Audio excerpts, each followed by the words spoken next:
जैसे राम मंदिर है वो हिंदुओं के लिए क्यों इतना इम्पोर्टेंट हो गया? एक कल्चरल कॉन्स्पिरेसी रची गई जो आज तक चली आ रही है हमारी संस्कृति को नीचा दिखाने के लिए, लेकिन राम की आत्मा अभी भी इस देश को चला रही है। इसलिए बहुत आवश्यक था कि उनके मंदिर का निर्माण होता।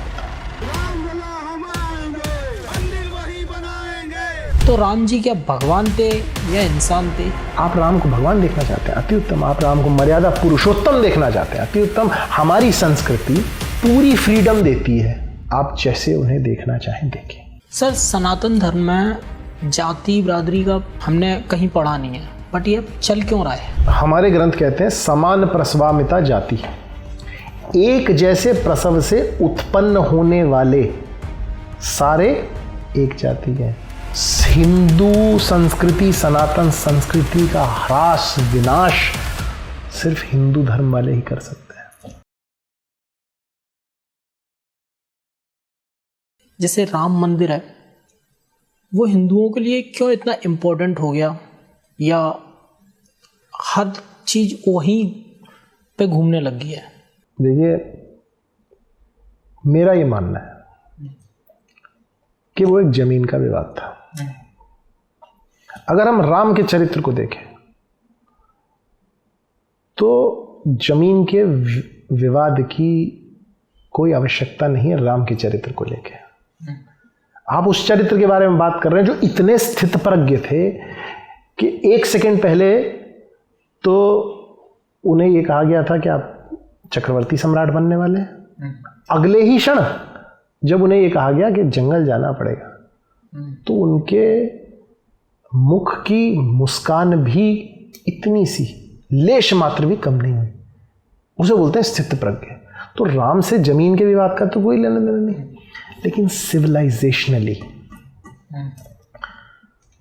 पूरे विश्व में आप मुझे एक उदाहरण दे दीजिए कि एक मेजॉरिटी है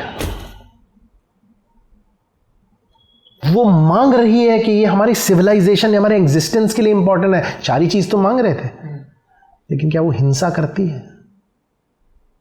वो बार बार कोर्ट के दरवाजे खटखटाती है, लीगल बैटल लड़ती है, न्याय का साथ देती है, क्योंकि वो सिविलाइजेशन वैज्ञानिक है। हम आज 21वीं सदी में इसलिए हम ये बात नहीं कर रहे हैं। आपने देख लिया होगा कि टर्की में क्या हुआ था, आपने देख लिया अभी 4 दिन पहले फ्रांस में क्या हुआ, 1805 की चर्च को कैसे जला दिया। ये मेरे देश में नहीं हो सकता, क्योंकि मेरे देश में सनातन संस्कृति है।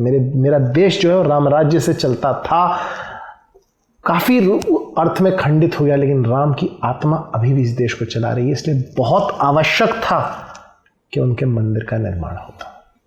आइडियल पुरुष, मर्यादा पुरुषोत्तम। देखिए, राम ने कहीं विराट रूप नहीं दिखाया, कृष्ण एक अलग चीज है, लेकिन for our civilization to exist we need a real hero, a man, a person we can idolize, and Lord Ram is that. तो उनके लिए और हम लोगों के लिए, राम के लिए नहीं, हम लोगों के लिए ये बहुत आवश्यकता कि हम ये सिविलाइजेशनल बैटल इसी प्रकार जीतते जो उसका तरीका है। सोचिए, आप कहीं मेजॉरिटी को कोर्ट जाना पड़ता, कहीं और किसी और देश में, और कितने वर्ष कोर्ट में लड़ना पड़ता नहीं, लेकिन हमने करा है और हमने पूरे विश्व को एक संदेश दिया है कि भले ही कोई 14% हो, हम तब भी कोर्ट में ही जाके लड़ाई लड़ेंगे लीगैलिटी के साथ, और उसमें भी हम ये इंश्योर करेंगे कि उनकी चीज टूटे ना, बल्कि दूसरी जगह स्थापित करी जाए। तो सर, जैसे आपने बताया राम जी को पहले एक सेकंड के लिए राज मिला था, एक सेकंड बाद ही राज छिन भी गया। कोई नॉर्मल इंसान होता है, उसके चेहरे पे सेकंड्स आती है, हम लोग भी आती है। तो राम जी क्या भगवान थे या इंसान थे, या इन दोनों के बीच के थे? देखिए, अगर आप वाल्मीकि की रामायण का शुद्ध अध्ययन करेंगे, तार्किक अध्ययन करेंगे, तो उसमें शब्द आता है मर्यादा पुरुषोत्तम, पुरुषों में मैं राम हूं, है ना? तो वहां तो कोई भगवान की बात नहीं है, ठीक है। लेकिन, और ये बात बहुत लोग बहुत तरीके से अपना प्रस्तुत करता हूँ। यही मेरे धर्म का, मेरे जो संस्कृति है उसकी ब्यूटी भी है। यही बात मतलब, और याद से नहीं हो रहा। जब सांख्य दर्शन पढ़ेंगे कुछ और बात है, योग पढ़ेंगे कुछ और बात है, वैशेषिक पढ़ेंगे कुछ और बात है, लेकिन सबका मूल एक है। मर्यादा पुरुषोत्तम जो थे, आप और मैं, हम सब में क्षमता है भगवान होने की। भगवान और मैं, आप क्वांटम एंटेंगलमेंट वाला मैंने जो प्रिंसिपल आपको अभी बताया था, हम लोग आत्मा और परमात्मा लेवल पे संलिप्त हैं, एंटेंगल्ड है। भगवान वो वेव, भगवान और मैं एक ही वेव फंक्शन से चल रहे हैं, इसमें कोई फर्क नहीं है। फर्क सिर्फ एक चीज का है, माया का। माया ये आभास, इल्यूजन क्रिएट कर देती है कि सेपरेटनेस है, और वो जो इल्यूजन क्रिएट होता है सेपरेटनेस का, आभास होता है, उसी से हम सारा दुख में दुखी, सुख में सुखी, हम स्थित प्रज्ञ नहीं रह पाते। राम वो उदाहरण है स्थित प्रज्ञ रहने का, कृष्ण वो उदाहरण है स्थित प्रज्ञ रहने का। इसीलिए जब आप अपने आप को, इसको, और सिर्फ लॉजिकल सेंस में नहीं, एग्जिस्टेंशियल सेंस में इस चीज को पूरे हर क्षण जीवन में जानते हैं कि आप और उसमें कोई भिन्नता नहीं है, तो आप में अवतरण हो जाता है। ये कैपेसिटी आप में भी है, मेरे में भी है। हम उस कैपेसिटी को पा नहीं पाते, वो पा गए। तो इसलिए उनमें ईश्वर का अवतरण हुआ, इसलिए वो ईश्वर है, और नहीं तो मर्यादा पुरुषोत्तम है, आइडल पर्सन है। आप देखेंगे उनका एक भी, उनके जीवन, लोग बाद में इंटरपोलेशन इतना हमारे टेक्स्ट में हो जाता है ना, शंभुक वध उनके साथ जोड़ दिया, ये कर दिया। आप वाल्मीकि रामायण तक ही रहें, है ना, तो युद्ध कांड के बाद समाप्त हो जाती है। उसके बाद की किसी कहानी को मैं मानता नहीं, है ना। समझाने के लिए बना दी होंगी, मैं भी कई कहानियां बना देता हूँ, लोग भी बना देते हैं, लेकिन उससे कई बार मामला गड़बड़ा जाता है। ओरिजिनल टेक्स्ट जो है उसको हमेशा फॉलो करना चाहिए। तो उस कांड के बाद जब कुछ हुआ नहीं, उस तक एक भी ऐसा कार्य नहीं है जो राम ने किया हो जो क्वेश्चनेबल हो। तो राम पुरुष भी है, राम ईश्वर भी है। आपका दर्शन क्या है? और मैं दोबारा उसी क्वांटम फिजिक्स वाली बात पे आऊंगा कि इलेक्ट्रॉन वेव भी है और इलेक्ट्रॉन पार्टिकल भी है। दृष्टा पे निर्भर करता है। आप राम को भगवान देखना चाहते हैं, अति उत्तम। आप राम को मर्यादा पुरुषोत्तम देखना चाहते हैं, अति उत्तम। हमारी संस्कृति आपको पूरी फ्रीडम देती है, आप जैसे उन्हें देखना चाहें देखें। इसी से एक चीज मैं पूछना चाहूँगा, हम भगवान की चीज़ों को अपनाने की कोशिश करते हैं, तो कुछ लोग हैं जिन्होंने शिव जी को एक धारणा बना दी कि शिव जी वीट पीते थे, नशा करते थे, मतलब उनकी कोई अच्छी चीज़ तो ली नहीं, बुरी चीज़ें ले ली, क्या हाँ वो करते थे। तो कहीं ये किसी ग्रंथ में शायद मेरे हिसाब से नहीं बोला गया ये कि शिव जी गांजा पीते थे या फिर ऐसा कुछ करते थे। बड़ा क्लियर एक बात जान लेते हैं, शिव कौन है, शंकर कौन है। अच्छा, दोनों अलग हैं। जो कॉस्मिक वाइब्रेशन पूरे मल्टीवर्स यूनिवर्स को चला रहा है वो शिव है। और जैसे मैं राम के आपको बता रहा था, शंकर वो योगी हैं, आदि योगी, पहले योगी, जिन्होंने योग के माध्यम से उस कॉस्मिक वाइब्रेशन और अपने बीच एक सिंगुलैरिटी हासिल कर ली। अब शंकर के ऊपर ही आक्षेप लगते हैं, जो लगाते हैं उनसे मैं सीधा आपके चैनल के माध्यम से एक बात कहना चाहता हूं। मैं आपकी बात मान लेता हूं, ठीक है, शिव गांजा पीते हैं, शंकर गांजा पीते हैं, ठीक है। शंकर हलाहल भी पीते हैं। शंकर ने हलाहल क्यों पिया था? हम लोगों को बचाने के लिए। जब समुद्र मंथन से हलाल निकला, वो इतना भीषण था कि उसका एक बूंद अगर भूलोक पे गिर जाता संपूर्ण लोक का विनाश हो जाता। ऐसे जहर को उन्होंने धारण कर लिया। क्यों धारण करा? हम लोगों के लिए। हम लोगों के लिए किया या हमें सिखाने के लिए किया? अगर शंकर ने किया है तो आप भी फिर साइनाइड पीना शुरू करिए। शंकर तो गले में नाग रखते हैं, डिफैंग्ड नहीं, आप रखिए। शंकर -70 में एक खाल को ओढ़कर रहते, आप रहेंगे? शंकर ने योग से वो साधना बनाई है कि विष का असर उन पे नहीं होता। क्या आप में वो, आप उस लेवल तक पहुंच पाए हैं? मेरा आग्रह सबसे है कि सारा पोल्यूशन जो है, सारा जो विषैला तत्व पृथ्वी पर है, उसको आप ग्रहण करना शुरू करिए। मैं आपको शंकर भक्त मानूंगा। आप वो नहीं करेंगे। आप अपनी कन्वीनियंस के हिसाब से कुछ कहानी का छोटा सा भाग निकालेंगे जो ओरिजिनल टेक्स्ट में है भी नहीं, और उससे आप अपने कन्वीनियंस के हिसाब से आप अपने जीवन को परिभाषित करेंगे। आप असुर हैं, और शिव हैं वो ना असुरों के लिए अलग हैं, तो कोई बात नहीं, आप करिए। लेकिन मेरी दृष्टि में आप असुर हैं, और सुर और असुर में यही फर्क होता है। सुर का अर्थ ही होता है हार्मनी। जो प्रकृति के मूल्यों के साथ हार्मोनियस रिलेशनशिप में एग्जिस्ट करेगा वो सुर है।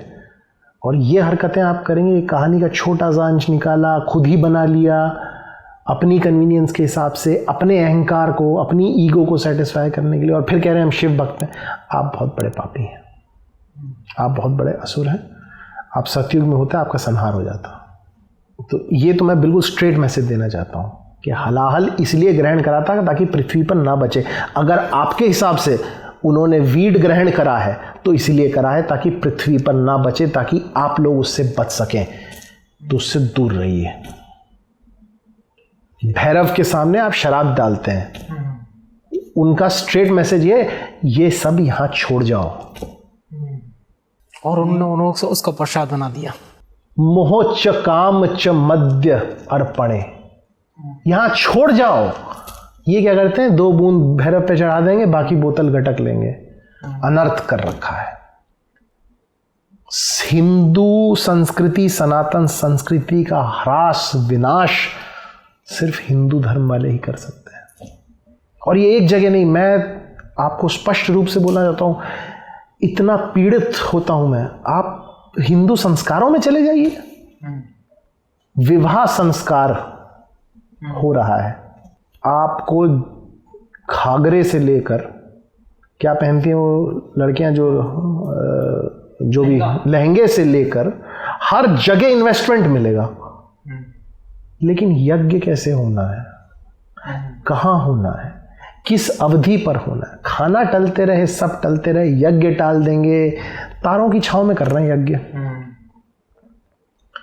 दूल्हा दारू पीकर यज्ञ वेदी पर बैठता है, उसके दोस्त उसी इलाके में, यज्ञ के इलाके में आप मद्यपान करना चाहते हैं। आपसे बड़ा हिंदुइज्म का हत्यारा कोई नहीं है। हमारी संस्कृति को अगर कोई रौंद रहा है तो आप हैं। वहीं नॉनवेज बनाएंगे। कम से कम दक्षिण भारत में ये सब देखने को नहीं मिलता, मुझे आनंद आता है। लेकिन और कोई आप देख लीजिए, आजकल जागरण के नाम पर मूर्ति लगी है भगवान में। मैं तो वैसे ही मूर्ति पूजा को इस स्वरूप में नहीं मानता जिसमें दूसरे लोग मानते हैं।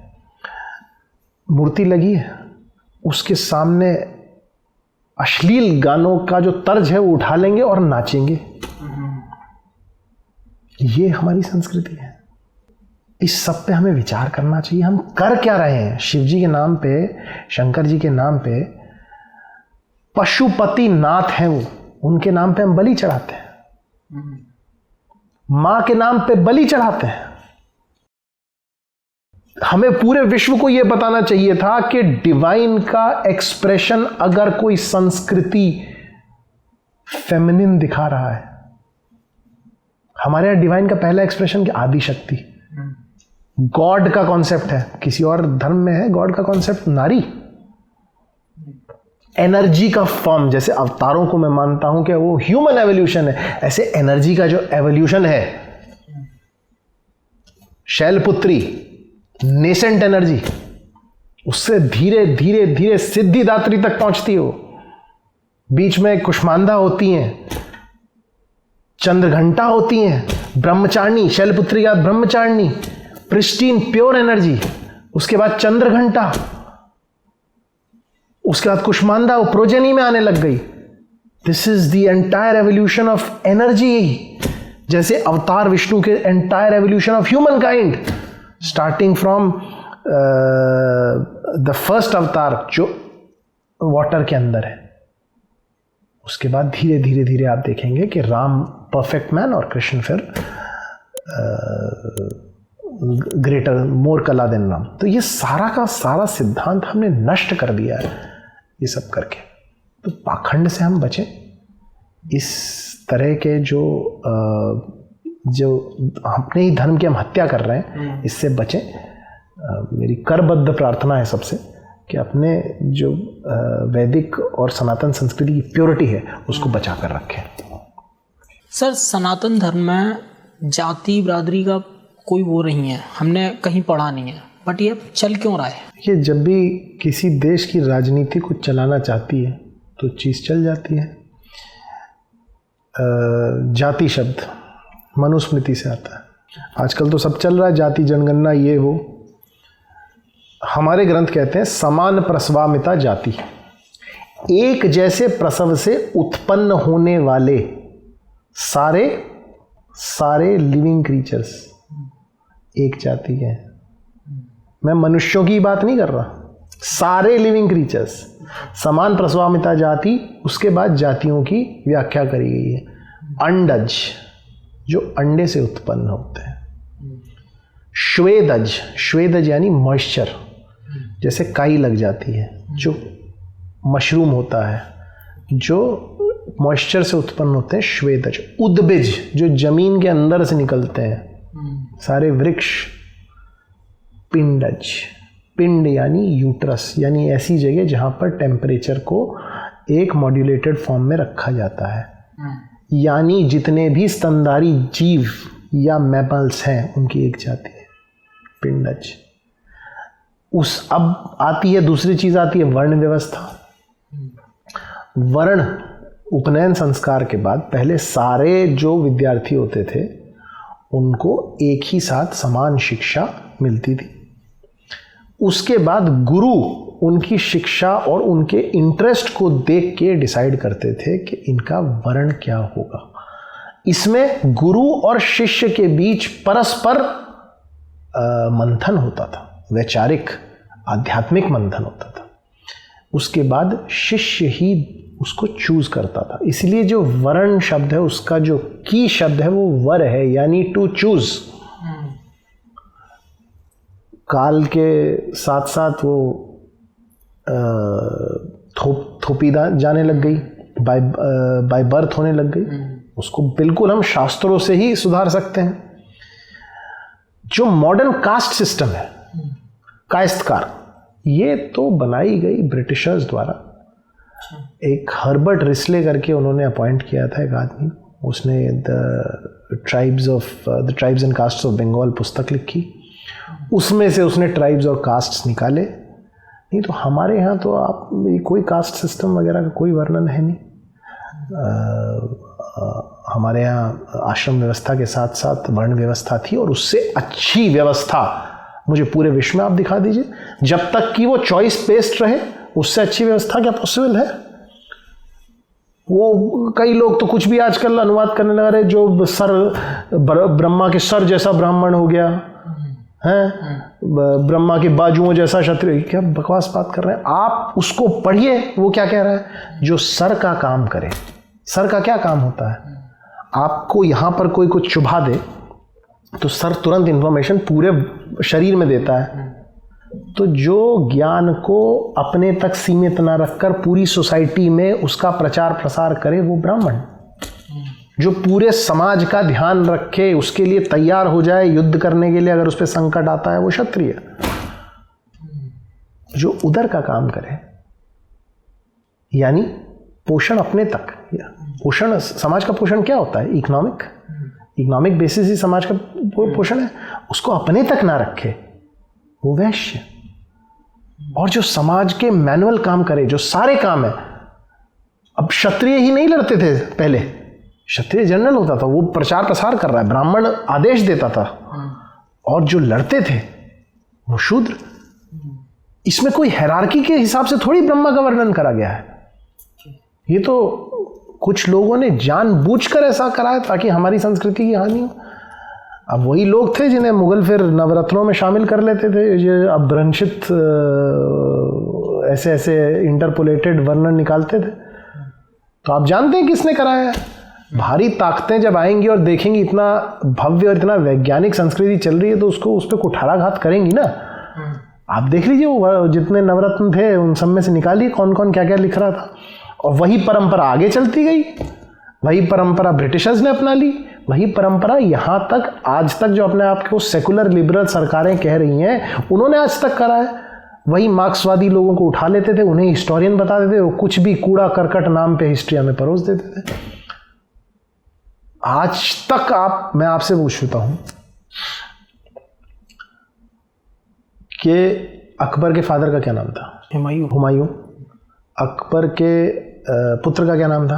अकबर के जहांगीर थे, उसके शाहजहां थे, उनके बेटे औरंगजेब। आप सबका नाम बता देंगे, याद है आपको? राम के फादर का नाम? दशरथ। उनके फादर का नाम? नहीं पता। राम के पुत्रों का नाम? लव और कुश। उनके पुत्रों का नाम? नहीं पता। ये हमने किया है और ये आपकी गलती नहीं है। मैं इसमें आपको कहीं नीचा नहीं दिखा रहा हूँ।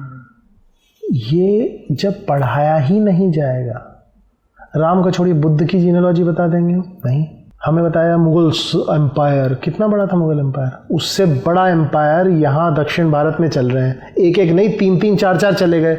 अशोक का एम्पायर आप देख के घबरा जाएंगे, ब्रिटिश एम्पायर से बड़ा एम्पायर, लेकिन नहीं पता।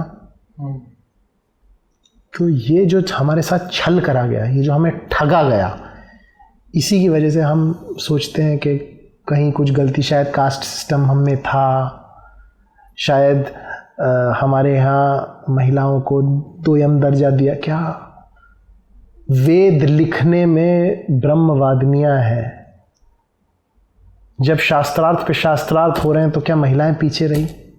जो उभया भारती का शास्त्रार्थ है, शंकराचार्य नतमस्तक है उनके सामने। मैत्रेयी का जो संवाद है, भगवान शंकर नतमस्तक है उनके सामने। और हम बात कर रहे हैं कि शूद्र ऐसे, महिलाएं ऐसी, ये डिवीजन। जिन्होंने राम को भगवान बनाया वो वाल्मीकि थे। तो ये सब बाद की डाली हुई बातें हैं। हमें जानना चाहिए कि हमारी संस्कृति पे सिर्फ युद्ध के रूप में आघात नहीं हुआ था। हमारी संस्कृति को नीचा दिखाने के लिए एक कल्चरल कॉन्स्पिरेसी रची गई जो आज तक चली आ रही है। और आज भी लोग कभी गई कास्ट सेंसस करा दो, कभी ये करा दो, वो कल्चरल जो कॉन्स्पिरेसी उसको छोड़ते नहीं है। जैसे रावण विभीषण की वजह से हारे, हम जयचंदों की वजह से हार रहे हैं जब तक। और मैं आज भी कह रहा हूँ, अपने यहाँ जब परिणय संस्कार होता है, विवाह संस्कार होता है, कोई भी धार्मिक संस्कार होता है, उसकी आध्यात्मिकता को समझिए, उसकी गूढ़ बातों को समझिए। हर चीज़ का पाश्चात्यकरण मत करिए। हर चीज़ मज़े के लिए नहीं होती। अपनी संस्कृति को उसकी वैज्ञानिकता के साथ, उसकी आध्यात्मिकता के साथ हमें आगे लेके चलना चाहिए। आज को पॉडकास्ट हम यहीं पे ख़त्म करते हैं। धन्यवाद। और आप हमारी ऑडियंस को कुछ बोलना चाहेंगे हमारे पॉडकास्ट के ज़रिए? मैं वैसे तो बहुत कुछ बोल ही चुका हूँ, लेकिन जो बात मैंने अभी अंत में बोली, मैं चाहूँगा आप सबसे कि हमारी आने वाली जो पीढ़ी है, हमारे जो बच्चे हैं, उन सबको आप वैदिक संस्कृति, सनातन संस्कृति के बारे में बताएं। और हमारे यहाँ जो इतनी अच्छी अच्छी पुस्तकें हैं, जिन पुस्तकों का नाम मैंने भी लिया, उनका भी अध्ययन कराएं। वैदिक संस्कृति, वैदिक पठन पाठन को हम अपने बच्चों तक पहुँचाएं, क्योंकि आने वाले जो हमारा भविष्य है वो बच्चे ही हैं। और अगर हम उनको संस्कृति से जोड़ के रखेंगे तो संस्कृति तो ये कभी नहीं मिटने वाली, सनातन संस्कृति कभी नहीं मिटने वाली। लेकिन उनके जीवन की बहुत सारी समस्याएं, एकाकीपन आजकल पड़ रहा है, जो पर्यावरण के साथ हम लोगों का एक गलत तरीके से हम उनसे व्यवहार कर रहे हैं, उसकी वजह से पर्यावरण के लेके समस्या बढ़ रही है। सारी समस्याओं का हल इसी लिटरेचर में, इसी संस्कृति में हमें मिल जाएगा। तो अपने बच्चों को चेंज एजेंट्स बनाएं थ्रू सनातन कल्चर।